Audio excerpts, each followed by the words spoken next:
Mr. Rosenbaum is, I would say, from me to where the judge is, coming at me with his arms out in front of him.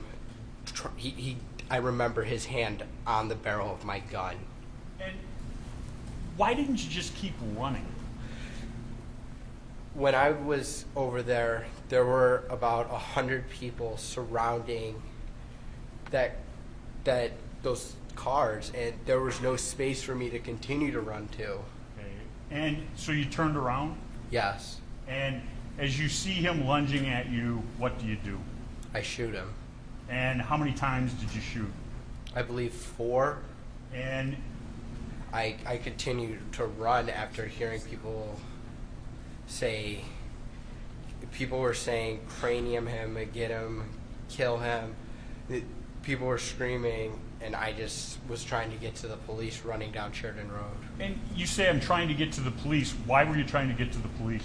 Because I didn't do anything wrong. I defended myself. Did you feel as though there was safety where the police were? Yes. Describe what happened. The last person, I don't know his name. I don't think he was ever identified.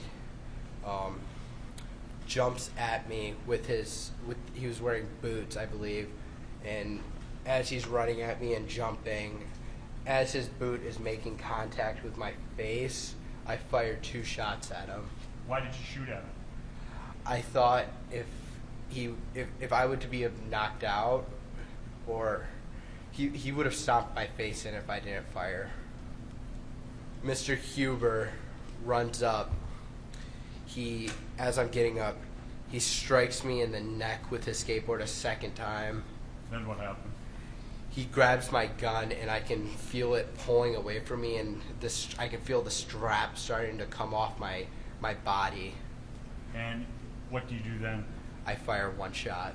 And after you fire striking, we now know Mr. Huber, what do you do?